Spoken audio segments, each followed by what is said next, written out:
Hi, Dr. Gall. Thank you so much for joining me tonight.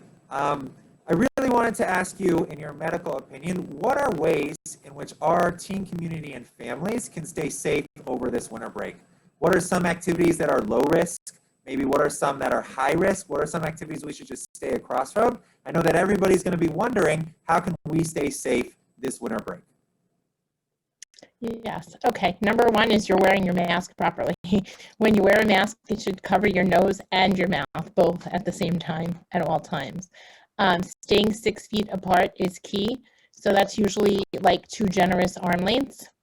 Outdoor activities are much safer than indoor activities. Crowded spaces, indoor spaces should really be avoided except for household members.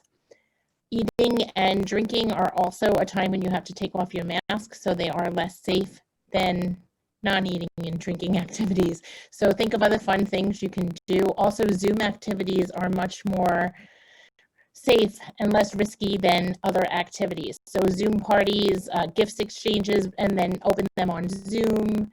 Dance parties on Zoom are all completely safe, but in person, not as much so. If you're eating and drinking with people, it's safer to bring your own food and utensils and stay more than 6 feet apart instead of sharing utensils and serving bowls, etc. Chips and things like that you have to reach your hands into are not safe at all. What about like a viewing party, right? If we all want to come together to watch something. In the same household, or like a Netflix sharing party? So let's go through both scenarios, right? If I wanted to invite my friends versus I wanted to have a party in my house with just my family. If you're having a party in your house with just your family, you're meeting household members or people who also live outside the home? Just my house. If it's your own family, it's fine. There's no need to stay more than 6 feet apart if you live in the same household. If you're inviting people from outside of your household, you should definitely be more than 6 feet apart with a mask covering your nose and mouth, just as you're wearing it now. Got it. So if we're celebrating the new year with our family, we can cheers and allow ourselves to be festive. If we're inviting other people, we make sure that they're in separate rooms from us. Yeah, or as far apart as possible. Okay. And let's say I want to visit my cousin for an outdoor engagement, but they live in New Jersey. Should I be thinking about traveling across states?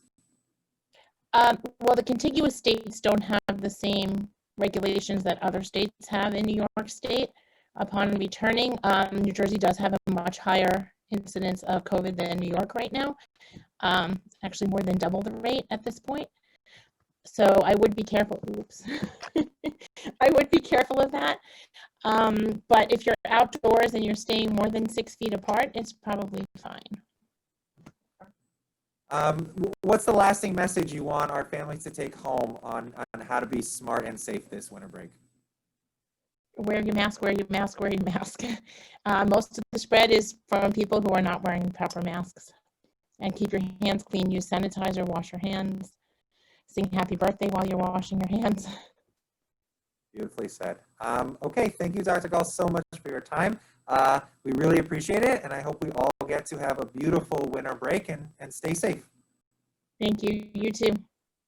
Take care.